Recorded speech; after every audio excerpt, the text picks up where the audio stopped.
पुढच्या महिन्यात लग्न होणार होतं. राजस्थानमधल्या एका आलिशान पॅलेसमध्ये शाही विवाहाची तयारी सुरू होती. पाहुण्यांसाठी 2 खासगी विमानंही बुक करण्यात आली होती. कोट्यवधी रुपयांचा खर्च होणार होता. दोन्ही कुटुंबांमध्ये आनंदाचं वातावरण होतं. घरात लग्नाच्या खरेदीपासून ते पाहुण्यांच्या यादीपर्यंत प्रत्येक गोष्टीची चर्चा सुरू होती. पण एका ट्रेकनं सगळंच संपवलं. पुण्यातला तरुण उद्योगपती केतन अग्रवाल लोहगड किल्ल्यावरून 400 फूट खोल दरीत कोसळला आणि त्याचा मृत्यू झाला.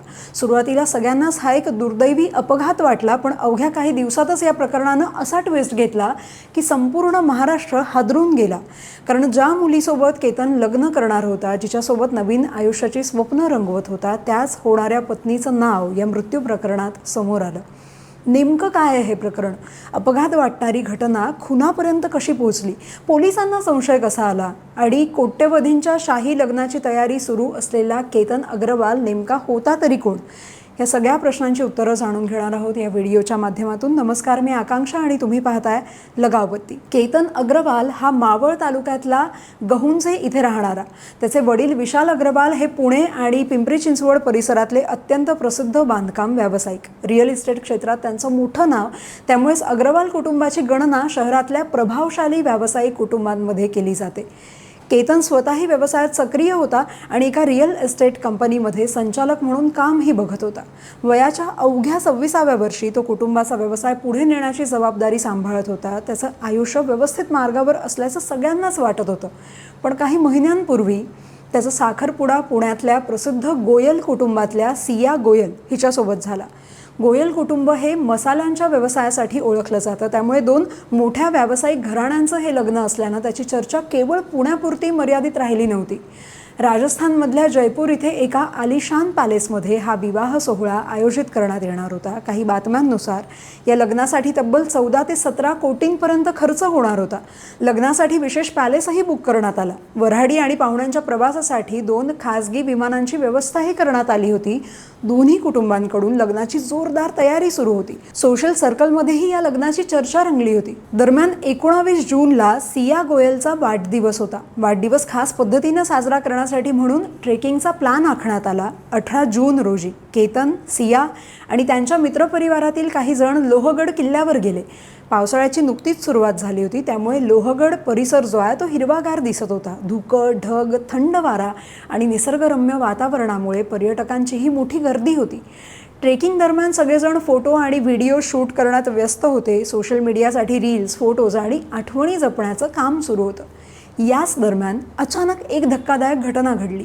केतन किल्ल्याच्या कड्याजवळ गेला आणि काही क्षणात तो सुमारे 400 फूट खोल दरीत कोसळला. घटनेनंतर एकच गोंधळ उडाला. स्थानिक नागरिक, ट्रेकर्स आणि शिवदुर्ग मित्र बचाव पथकाला तातडीनं माहिती देण्यात आली. त्यानंतर मोठं रेस्क्यू ऑपरेशन करण्यात आलं. जवळपास 3 तासांच्या प्रयत्नांनंतर केतनचा मृतदेह दरीतून बाहेर काढण्यात आला. त्याच्या डोक्याला आणि शरीराला गंभीर दुखापत झाली होती. डॉक्टरांनी त्याला जागीच मृत झाल्याचं घोषित केलं. या घटनेनंतर सिया आणि तिच्यासोबत असलेल्या लोकांनी पोलिसांना सांगितलं की फोटो काढताना केतनचा तोल गेला आणि तो दरीत पडला. त्यामुळे सुरुवातीला ही जी घटना आहे ती अपघाती मृत्यू म्हणूनच नोंदवण्यात आली. माध्यमांमध्येही हीच बातमी झळकली. एका श्रीमंत उद्योगपतीचा मुलगा ट्रेकिंग दरम्यान मृत्युमुखी पडल्याची चर्चा सुरू झाली आणि सगळीकडूनच हळहळही व्यक्त होऊ लागली. पण लोणावळा ग्रामीण पोलिसांच्या तपासादरम्यान काही गोष्टी त्यांच्या लक्षात यायला लागल्या. घटनास्थळावरील परिस्थिती आणि प्रत्यक्षदर्शींच्या कथनात काही विसंगती होती. काही जणांचे स्टेटमेंट्स एकमेकांशी जुळतच नव्हते. पोलिसांनी mobile, location, call records, messages आणि डिजिटल पुराव्यांची तपासणी सुरू केली. त्याचबरोबर लोहगड परिसरातलं उपलब्ध CCTV फुटेजही तपासण्यात आलं. या तपासात पोलिसांना काही संशयास्पद हालचाली दिसून आल्या. घाम गाळणाऱ्या उकाड्यात एक तरुण हुडी घालून घटनास्थळी वावरत होता आणि तिथेच त्या संशयित तरुणाचा सहभाग तपासाच्या केंद्रस्थानी आला. घटनास्थळावरची त्याची उपस्थिती आणि काही तांत्रिक पुरावे यामुळे पोलिसांचा संशय अजूनच वाढला.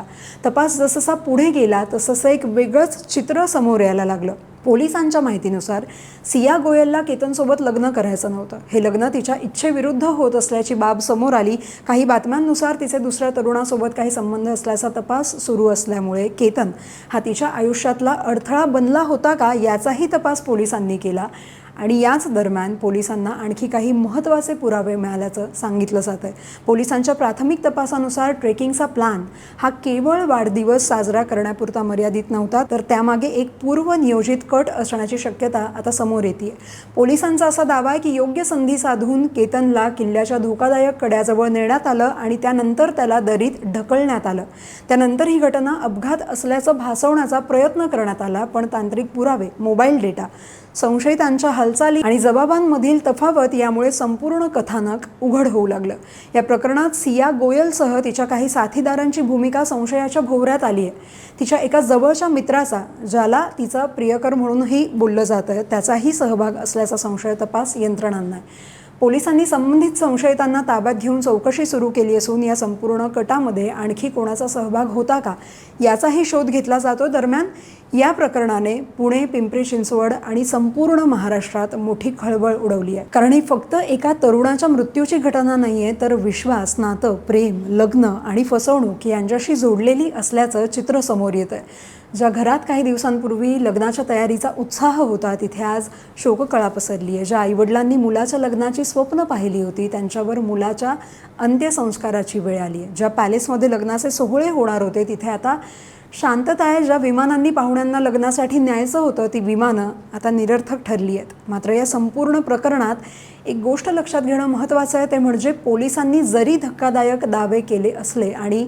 अनेक बाबी तपासात समोर आल्या असल्या, तरी अंतिम सत्य न्यायालयीन प्रक्रियेनंतरच स्पष्ट होणार आहे। सध्या तपास सुरू असून पोलीस आणखी पुरावे गोळा करतात, त्यामुळे आरोप आणि संशय या पलीकडे जाऊन अंतिम निष्कर्ष येणं अद्याप बाकी आहे। बाकी या संपूर्ण घटनेबद्दल तुम्हाला काय वाटतं, कमेंट करून सांगा आणि पाहत रहा लगावबत्ती।